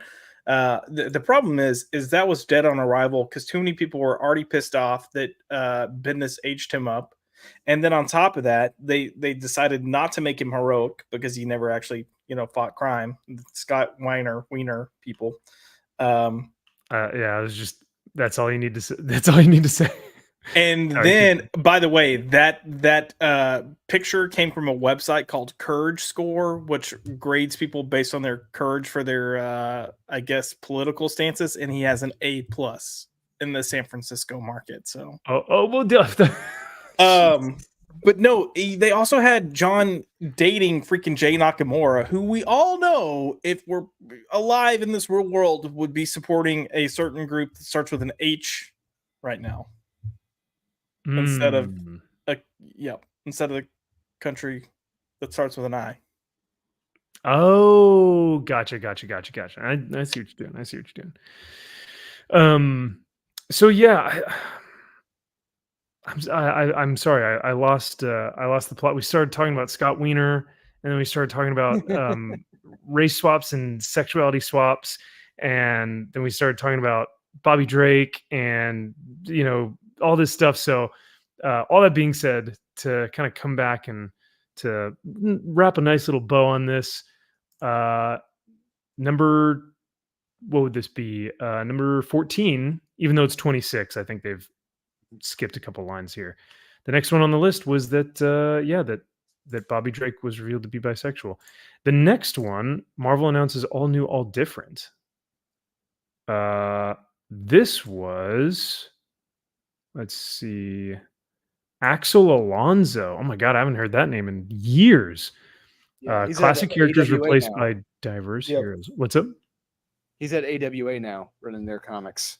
Oh, that's right. Oh my gosh, Fiend. Dude, when I read that first comic and they're on the moon together, I wanted to rip that. I wanted to rip it, burn it, and then piss on it to put out the fire. I was so mad.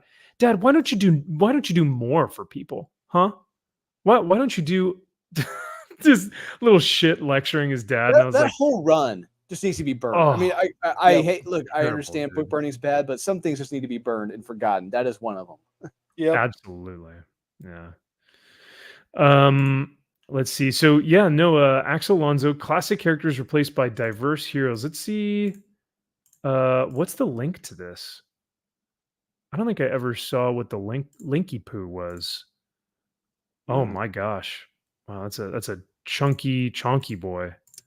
But yeah, I remember I was when that's when I had first met Sean at Comics Elite. Really, when the all new, all different era was kicking off, and I remember just how a lot of people just weren't interested. A lot of people wanted really nothing to do with it. Just the sales were just going down fast, Mhm. and people like not buying the Riri Williams quote unquote Iron Man.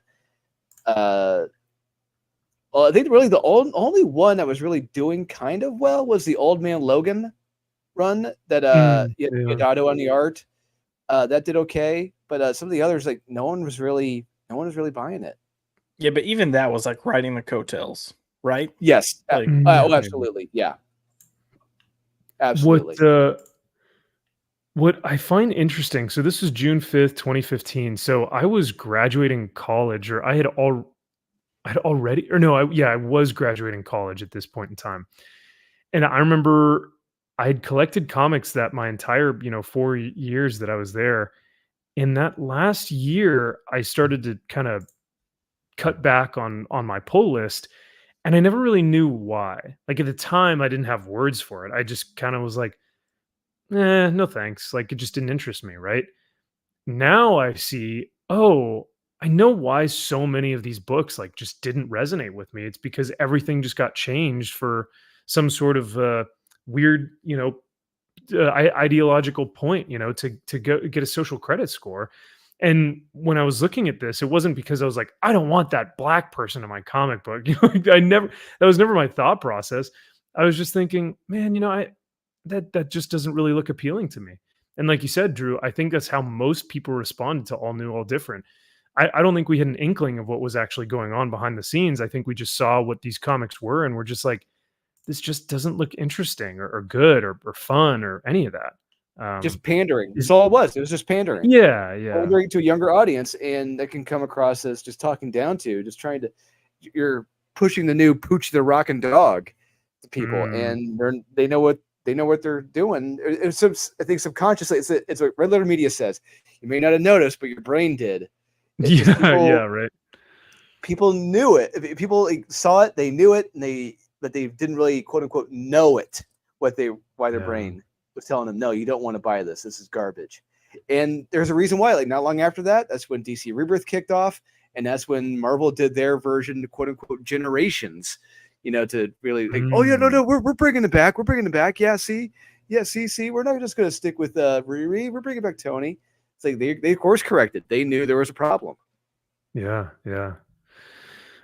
Before we move on to the next one, I got to give a huge shout out to our man Lane Kramer for $5 hairs. Dude, Lane, thank you so much, brother. Really greatly appreciate the donation. All of it is, it goes right back into the show, right back into giving you guys some great entertainment. So he says, our Catwoman and Black Cat only buy characters who gone with opposite sex relationships, or we not seen them sexually involved yet with the same sex. I think we have. I think they've hinted at it. Oh, have we? Okay. Yeah. I don't know about Black Cat, but Catwoman they for sure have. She had I can't think of the character's name now, but the Asian girl whose father was a mob boss that she was in a relationship with.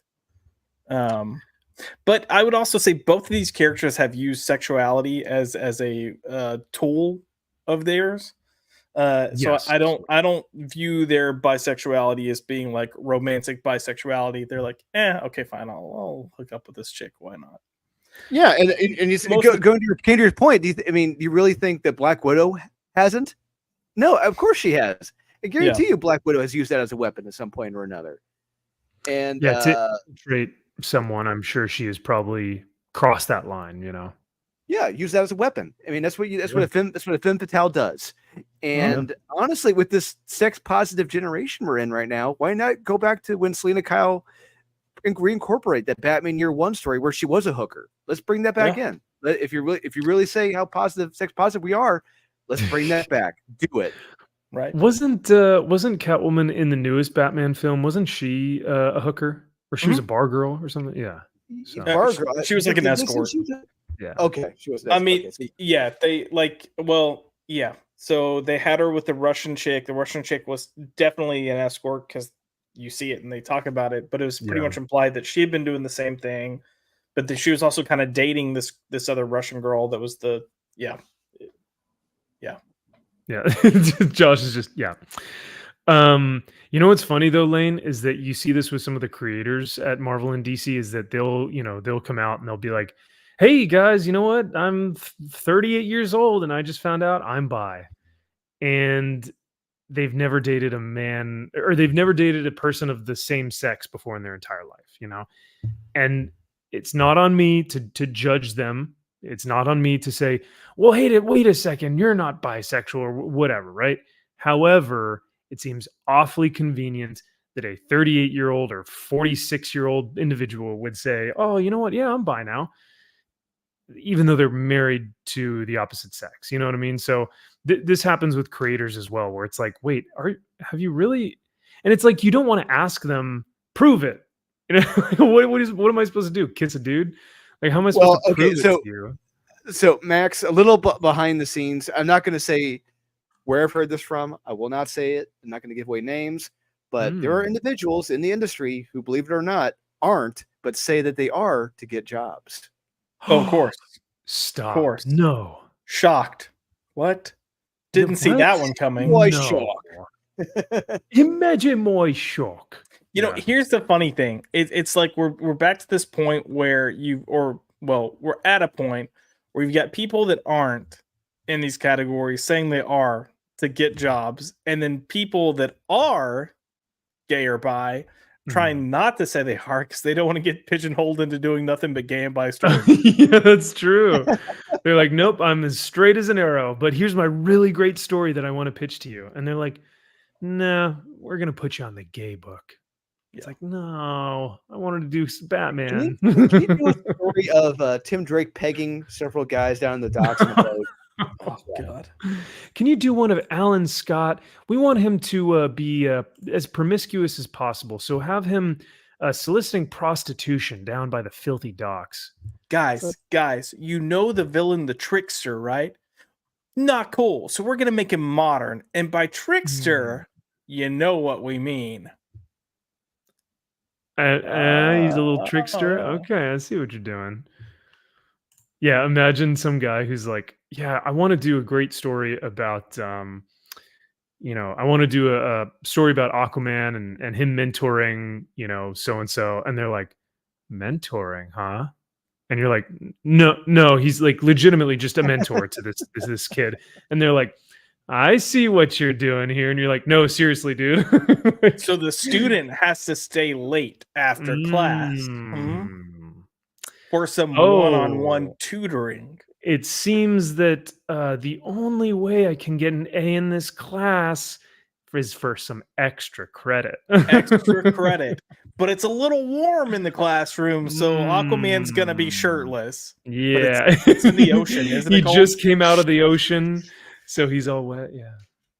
The ocean water is warm, but it's like 300 feet down. Should it be go? It's warm. Let it happen. Let it happen. And the guy's just standing there like, I just want to write an Aquaman story. I don't know what's happening. Is it just me or is like your vibe off? You're giving Gemini, okay?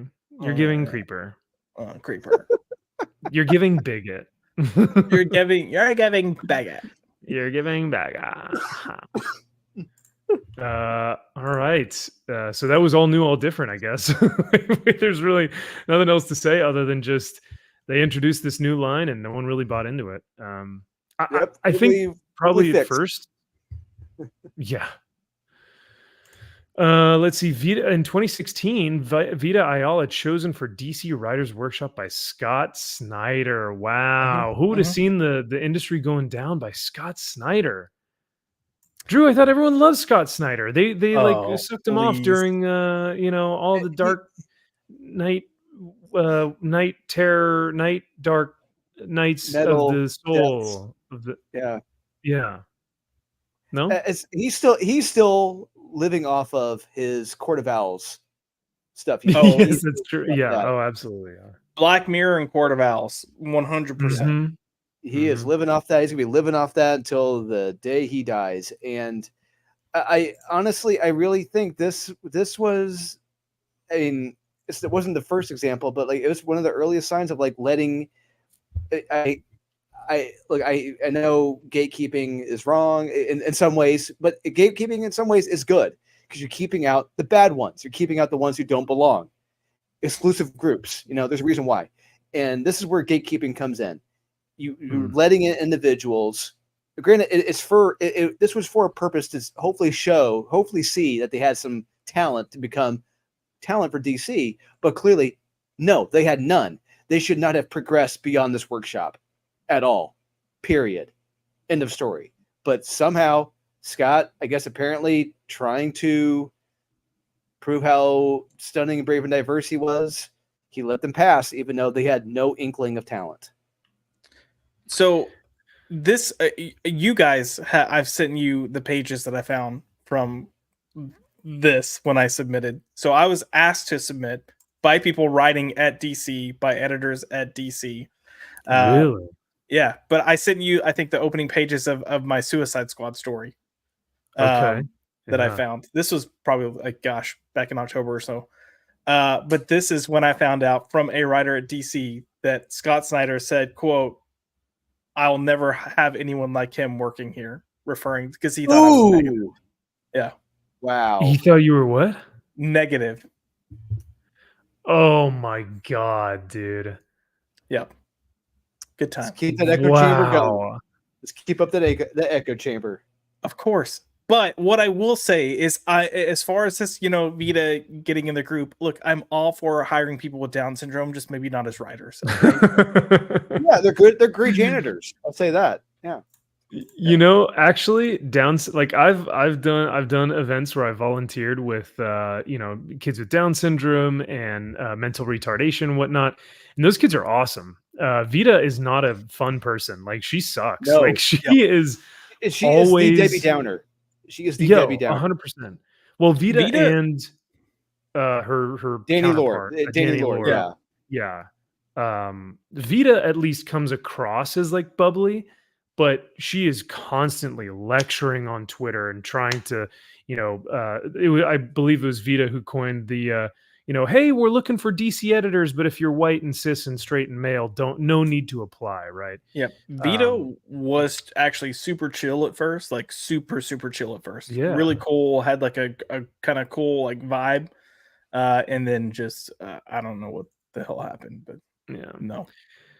But yeah, Vita, I think, because you can even see in some of her like earlier initial interviews, she was more bubbly and more fun and more like, hey, I'm just chill. I'm just here to like write comics, whatever. But then Danny was like the dark cloud that was just like, everything is awful. We will all die. And it's like, Jesus, okay. Yeah. But they're both the same person, essentially. They both share the same brain. Yeah, 100%. And even still, that's not enough to write a cohesive comic book. Yeah, but Dan, dude, yeah, I always laugh when Richard Meyer talks about Vita Ayala, because he says, whenever he says Vita Ayala has a learning disability, or whenever he calls Vita Ayala retarded, people say, hey, don't do that. That's not nice. But if you were to do that to someone like Gail Simone, they would just laugh it off and be like, what the hell? Why would you say that? That's weird. So see the juxtaposition there? There's a difference when someone says, hey, that's not nice. It's like, you're kind of saying that you think it's so too. It's kind of true. You disagree there. Yeah. Yeah. Yeah, that's a great point. I think if now, Josh, I'm not sure if you wrote on your story, like when you submitted your Suicide Squad story, if you were just like, by the way, I'm a gay man, I'm very, very gay, I'm the gayest man in comics, I'm not sure if you did that or not, but even if you did, I wonder if Scott would have had the same reaction of, we will never hire this person here. Oh, he was well aware of who I was. Okay. So, but was it just because of your reviews, or were you doing stuff with Wes at this point in time? No, I hadn't even done anything. I didn't do anything with Wes until about probably 2020. Holy shit. Wow. Yeah. No, it was strictly because of Batman News, because I had my reviews, but I also did our like weekly column post, and I would kind of, that's where I had more of a general conversation kind of in an article. But yeah, I was also not kind to some books that I reviewed. They deserved it. By Scott Snyder? No, well, oh, this actually came after the fact, but when he did, I think it came after this. But when he did All-Star Batman, we gave, and I didn't even write the review, we gave the issue like a 6.5 out of 10, which for us is still a positive review because 5 is mediocre. Yeah. And he actually called and did a quote unquote like little conference with us because he felt like it was an undeserving score, and he wanted to understand why we didn't like it. And I was very proud of the team at the time because everyone just doubled down on their opinions of what they thought of it. So, yeah. Well, and that's tough because there's a part of me that's like, hey, a creator wanting to understand what they didn't like about something, bravo, dude. Like, if I were someone that I made something shitty and like, someone reviewed it, I got the opportunity to call them and actually have a conversation and be like, hey, could you like tell me more about this? Because I'd love to understand what you guys didn't like about it so I could get better. But it sounds like he wasn't doing that. It sounds like he was just saying, why don't you like how perfect I am? Like, why are you, like. Pretty much. So. Example, like I said, that was after. I mean, he was still on the main Batman series at that point when he was doing All-Star Batman. Was he? Right. So, yeah, I think so. Or he may have just finished it, or is right around that window of time when he may have just finished it, or was wrapping up his main Batman line. But back when he was still hot shit at DC, like he was still the guy, and I could see like he had all those people blowing smoke up his ass where everything was great and perfect, but there were some individuals who didn't think the same, who weren't living in the echo chamber. This was Rebirth, so Tom King was already on Batman. Okay. Yeah. This was when he had, like, I think JR doing part of the art. Yes, I remember that. Yeah, it was not good. Yeah, no, it wasn't good. So what's really interesting about this one, too, that I noticed is that the cultural significance or like the impact that this had was essentially he says diversity hiring for writers begins. Yeah. And I'm like, man, begins? That we're a quarter of the way through the list, and this is where it begins. But I guess he's right, because really oh my god. Samana. Ding-dong. Phenomena. Sana Amanat was hired as a political appointee, not really to write anything. She was just there to be like a spokesperson, right? Like, Yes. because she got to VP of creative decisions for Marvel at one point. Yeah, she was was the cheerleader. She was the new Stan Lee. She was the new Stan Lee cheerleader going out preaching the comics. She was fucking shaking hands and kissing babies. She was up there with Obama saying like, yeah, Miss Marvel, right? We need representation. I would Whereas, say more like Vita- holding hands and shaking babies, but that's just me when it comes to Well, her. yeah, that too, yeah. Whereas like Vita, this is diversity hiring for editors and like writers. That's, I think, where maybe the delineation is. Because yeah, that was Heather. That was for editing. Vita was writers. Okay. Now I'm getting the picture. Now we're getting the full This picture. is where like it's like, let's say like Wes, you have a castle, all right, and you have all your men are like away from one side, and like all these individuals are creeping into that weak side of the castle. They're just creeping over, and there's no one there guarding the castle. That's what happened. The guards got let down, and just these shitheads just got in and just ransacked the place. And you know what, Drew? I would almost say, because of stuff like Scott Snyder and who's the guy who hired I thought there was another guy who hired Vita and Danny because they worked at the comic shop, right? Or he recommended them. What was his name? Oh shoot, now I'm blanking. What's that? But there was another. Say again. So where are we talking about again? So, because I was going to say, I know that Scott Snyder was chosen for the DC Writers Workshop, or that he chose her from the DC Writers Workshop. But who was the guy who worked with Vita at the comic shop that said, "Hey, you should write"? Oh, comics? Matt Rosenberg. Matt Rosenberg. Thank you. God, your memory, your intelligence is off the chart. But yeah, no, Matt Rosenberg. I would have never remembered that name. Because he and Scott Snyder, I would say, opened the drawbridge to the castle. Like, there was a drawbridge and a gate, and they were like, "Yeah, you guys, why don't you just come in here? Like during the night, why don't you just sneak in here? We'll lower down the drawbridge, right?" But you're right, and then people started to kind of sneak in on the side of the castle, just be like, "Yeah, we'll kind of just make our way in," with no expertise. So. Have our way of the place. Yeah, kick our feet up. We'll start drinking some of your ale, eat some of your food, but then we'll also call you bigots for having us here. So it's like, oh, okay. We'll burn down your castle and call you patriarchal while doing so. And then you may say, but that doesn't make any sense. And that's our point, because none of it makes sense. Yeah, nothing makes sense, and the points don't matter. So nope. Well, gosh, I wish we could go through more, but it's getting towards the end of our show this evening. So this will most likely be a reoccurring thing. I know. This will most likely be a reoccurring thing for us for the next few weeks on Max's Man Cave, because this has been really fun for me. I hate to say fun, but at the same time, it's so like enlightening, and just to go over some of this stuff is really, really interesting. And to talk through it with you guys is even better, because I get a lot of insight into a lot of these instances that I may have not been there for, that you guys were directly a part of, So all that being said, though, Drew, I have your comic book linked in the description below. Josh, I have your channel linked in the description below.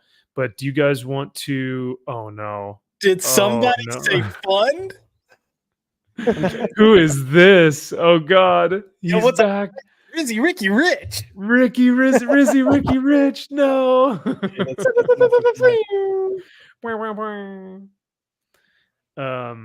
Yeah, I agree, Jack. Sparrow and Josh really have a ton of insight.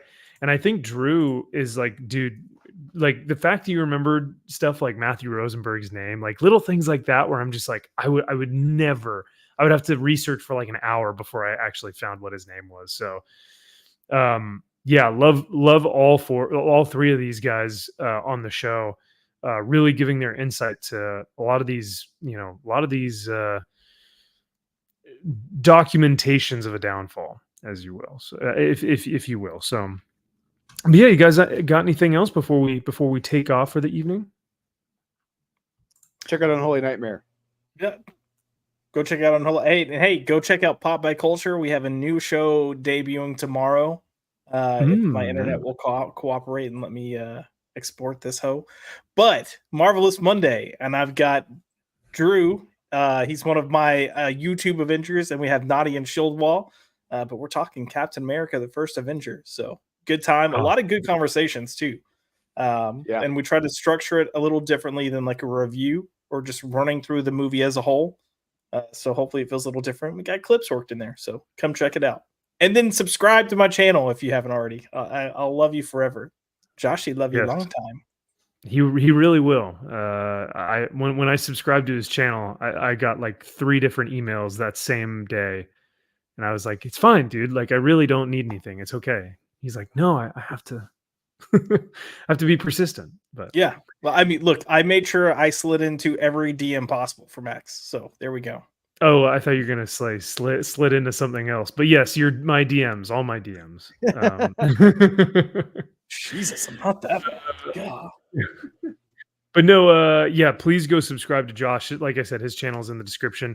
And this Marvelous Monday thing, I'm so upset that I was not able to take part in this one because Cap, the First Avenger, is a great movie. I really enjoyed that film.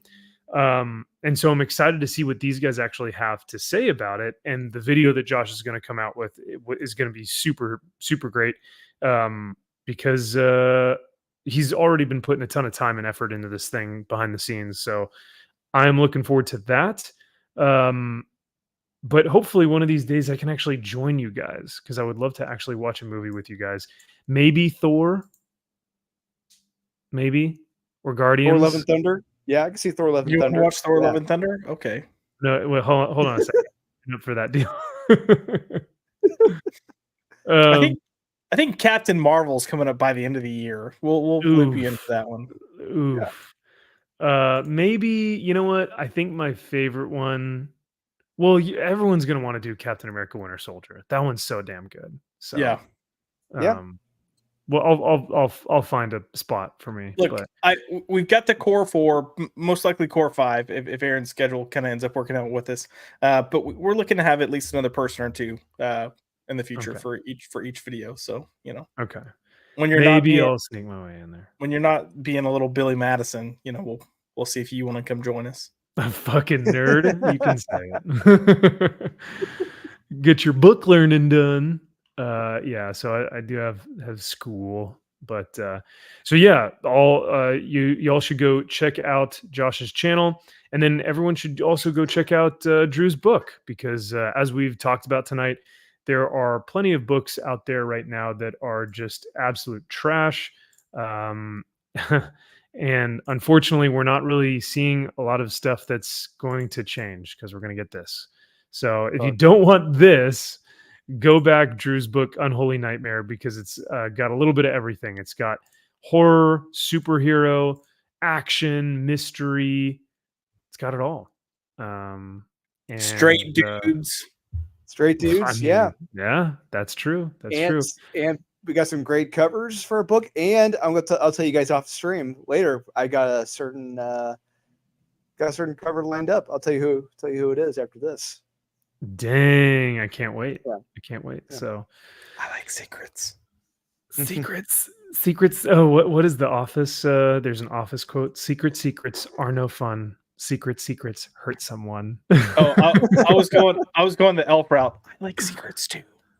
Oh, okay, yeah. Isn't that what he says? I like secrets too. Fine. I haven't watched Elf in forever. Yeah, it's been a while. After Will Ferrell was like, "Women need to rule the world," I was like, "Okay." Oh God. Josh yes, nervously takes a sip of water. Anyway, we will end it there. But thank you guys again for hanging out with us this evening. More document of a downfall is what I keep hearing from you guys. So we will continue to do that more towards maybe the end of the show after covering some like more recent news and topics like that. But chat, you guys are always awesome. Thank you for everyone who is a member. Thank you to everyone who donated tonight, tipped us. I always love seeing that support. And thank you everyone in the chat for supporting, and all you lurkers out there. I know I don't mention enough the lurkers, but my first like probably 2 or 3 years on YouTube, I was a lurker. I didn't chat. I didn't do anything. I just watched the videos. So all you lurkers out there, I love you guys too. What a Because creeper. I know how you feel. I was there once.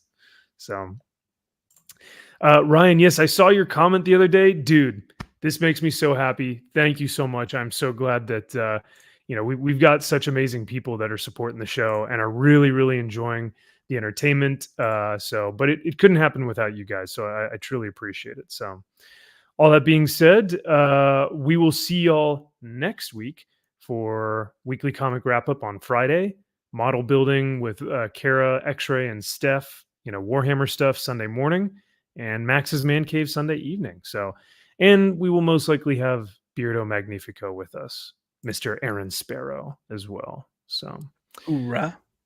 Hoorah. Semper Fidelis, or as we would joke around, say Semper Fidelio. For some reason, it just sounded funny. So, or Semper Flexibus, which means always flexible, which is something that you have to be in the Marine Corps. So, for how many ways you get fucked. So, no, I'm kidding. All right. Have a good night, guys. Thanks again. Reject modernity and embrace your legacy. We'll see y'all next week.